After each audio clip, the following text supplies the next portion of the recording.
We're going to recreate this shot using NeXus from Insidium. If we have a look at the blend file, it's basically an emitter, a collider, an NX fluid, the gravity modifier, and then you cache everything. I have a ground plane, which I applied the material on using BlenderKit. Then we have this kind of shape that holds everything together, and this kind of comb shape that also pushes all the sand particles away. If we hit play, all the particles spawn. Let's go to the camera view, and you can see the particles being pushed away depending on where it's being hit. Let's open up a new scene for that. Let's start with an emitter first, rotate it by 90 degrees and change the shape to a disc. Then go to the top view first, add a circle, make it roughly the same size as the emitter itself. Press F to fill it in, E, S, and then scale it out a little bit. Then E to extrude it up, press I twice, and then we can press E to put it down again. Let's have some nice little tray here. If you want, you can also bevel the edges here. Let's do it up there too. Right click, shade smooth, and bring the emitter a little bit up. Then in the emitter tab, change the speed to 0. And instead of having a rate, we're going to use shot. Let's change it to 10,000. Add an NX gravity modifier, an NX collider, and then select your circle here. Change it to any for now. We don't want any bounce. Bump up the friction and press play. So now you have a bunch of particles just standing in this kind of tray shape. What we now need is some kind of comb. You can either come here to BlenderKit if you have it. Just look for a comb. You can use any material or any object they have, but we're just going to recreate one for ourselves. Add a cube, then scale it down in the Z axis. Go to the top view, scale it down in the Y and also in the X direction as well. Let's make it a bit thinner again. Let's look at it from here, move it up, separate it for a second. In edit mode, add a few loop cuts, then go to the bottom view, select the bottom faces, select, checker deselect, E to extrude, go a bit down, then change the pivot point to individual origin and scale it a bit down. Then we can scale everything again a bit on the Z axis. I don't like the back part here, so we're going to delete this one, fill this face, and there you have your basic collider. In the geometry nodes tab, we're going to add a new geometry node, add a transform geometry, drag out the rotation and look for combine XYZ. And now if we spin the Z direction, it's only going to rotate in the Z. Drag this one out, look for scene time, seconds, and now it will rotate. You can also drag out the seconds, add a multiply node and change it to something like 0.6. So it's rotating a bit slower than that. What we can do now is go to the collider tab again and add our new object. Change it to any or just leave it at outside for now. Reduce the bounce to 0, bump up the friction, and let's have a look. So right now everything is being pushed at the same time. We do not want that. And this is a bit the tricky part, I would say. You just have to press play. Let's make it a bit slower for now. And then while this is rotating, you just select your object, G, Z, and just move it up to the point where you only have certain parts of your mesh moving. Kind of like here, maybe a bit more. I think that is good enough. Let's change this back to 0.6 and maybe extend also the timeline. Let's try to get a full rotation here. So this one goes there, one more, 250, 253 maybe, 252 for now. So it should be kind of looping, although I still haven't figured out how to loop the sand or the particles yet. What you can do now is bump up the count of the emitter to, let's say, 100,000, just to have a look. It still works. What you could also do is try to make this comb shape procedurally, so you can change it while it's rotating, so you can get different shapes. To add a bit more spice to it, we're going to add an NX fluid. Select SPH and change the fluid type to granular. Have a look. It should run a bit slower now, and it's a bit more chaotic. So let's reduce this one down to 10,000. Deselect subframe emit, and right now we have a problem. Maybe the collider is a bit too close, or we have to change some settings here. Let's increase the substeps to 20. Go down to the granular section, bump up the friction to, I don't know, 65. Stability, maybe 52. and iteration, let's say 40. Press play again, and it bounces left and right. Deactivate the collider for now. Particles should all fall down or explode like here. Let's check the density first and reduce this slowly. I figured out the problem why the particles seem to be exploding everywhere, and it has to do with the radius itself. If we have a look right now, they're just flying off everywhere. But if we reduce the size to something like 0.00075 meters, press play again, particles stay there. They are being driven by the NX fluid, but right now our collider doesn't move the object anymore, or the particles.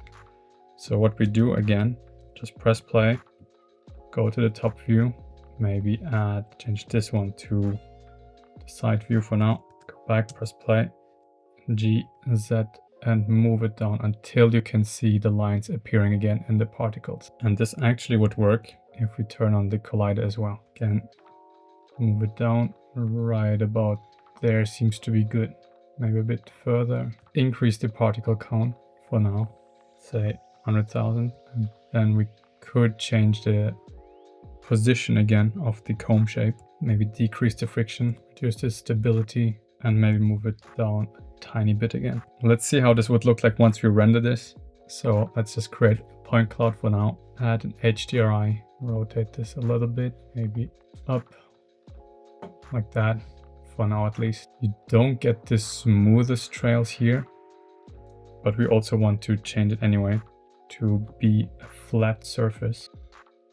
Select all the holes you have here and just fill the gaps. Select all the faces again. E to extrude it down, just down like this. And let's have a look what it does to our particle simulation. So right now it is dragging everything along, which we do not want. Change the emitter back to be displayed as particles, no point cloud. Once again, you press play, go into edit mode while still having the faces selected. Press G, Z, and just move it up until you don't get all the particles at once. Let's do this again, reduce the particle count so we have a smoother playback. G, Z. Right about there seems to be fine. Once we have that, we can try to make it look a bit prettier. Select all the top faces of the comb shape, make it a bit smaller, select all the edges and just bevel them slightly. Shade smooth, let's press play again. So right now we have some particles that are being moved here and dragged along, which should smoothen out eventually. At least we can get rid of some of the traces that the other side of the comb is producing. All that is left for now is just to add some stuff to the scene, like a ground plane. The camera, which we're going to set up to 150mm. Maybe let's try orthographic view. Let's look for a concrete material here from BlenderKit, or you can use any material that you like. Drag in this one, make it a bit darker, add a hue saturation node and reduce the value to 0.6 or 0.3. Maybe we can add the same material also to our circle here. Control L, link materials, select the circle, add a subdivision surface modifier, maybe a bevel modifier as well. In the edit mode, select everything, you project from view. And let's change the shape a little bit to something like this, or maybe a bit more stretched out. If you want, you can do the same to the plane as well. Select it, you project from view, select it in the UV editor and scale it up a little bit. If you want, you can use an HDRI, or we can just add a light. I'm using the light wrangler node for now. Reduce the angle, bump up the lights, and get rid of the emitter display tab and change it to point cloud. Right now all the particles are tiny and we need also way more particles than that. So let's add 1 million particles, add an NX cache, select where you want to save the cache, and then click on build cache. This will take a few minutes. Apparently 1 million particles were too many. So we're going to empty the cache, reduce it down to, let's say, 250,000, and let's build the cache again. Okay, this one took about 2 minutes 50 seconds. Let's press play. So as you can see, the comb shape was a bit set too low. So we have to adjust for this. Instead of caching everything again, let's just press play like this and adjust the position while it is playing. Select the bottom faces, go to the top view, or the camera view for that matter, press play, and while it is moving, move the comb shape up. Depending on your system, you might want to reduce the particle count. And this seems to be already working better than before. So once again, stop the animation. Maybe it's a good time to also save. Should have done that earlier. And build the cache again. So this cache took about 2 minutes 40 seconds, roughly. Let's press play again. It's a bit better than before. You can still see some parts of the particles are being moved too much. Some are being moved too little. But here you just have to play around with the different kind of heights and settings of everything. For now, let's focus on rendering this out. You can add a few more lights if you want. Maybe also change the particle to not look like this bluish. If you want to be lazy, you can add a second material node and look for sand material in BlenderKit. Let's use this one maybe. Probably a bit overkill, but who cares? Now you have a bunch of sand particles, and if you want to take it a bit further, you have to go to the settings, add-ons, and look for extra objects. Activate it, then press Shift A under Mesh, Extras, Rock Generator. Then go down here, we want, say, 7 different kind of rocks. We do not want it to be subdivided. We just want simple but different shapes. Select all the rocks, press M, put them into a collection called rocks.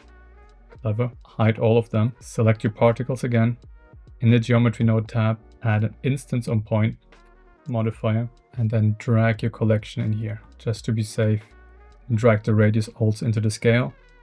Separate children, reset, pick instance, then plug this into the instance right now. And right now they're all being aligned upwards.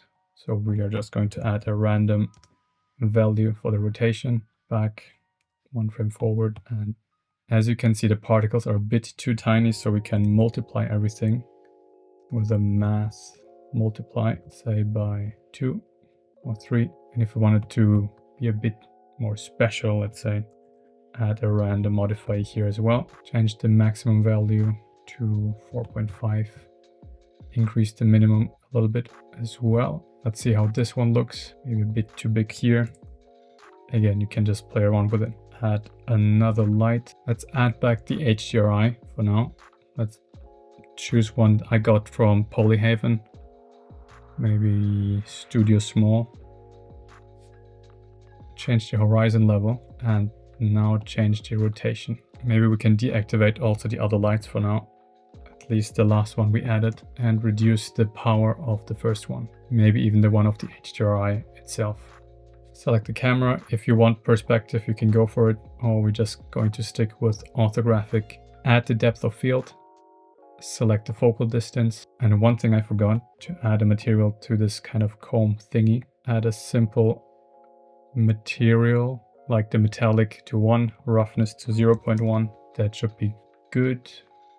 If you want, you can change also the bottom side or the material of the bottom of this kind of circle. Press I twice, go in there and change this material to be the sand material as well. Assign, go back, let's have a look. Maybe it was still too big, so let's scale it down. Apparently this doesn't really work. What if we change it to be a reflective metallic material? Seems to be working better. And right now all that's left to do is render this out and add some post-production effects, some color grading, or if you want to go the Blender route, you can go to the compositor and add some bloom here and do all of your grading inside Blender.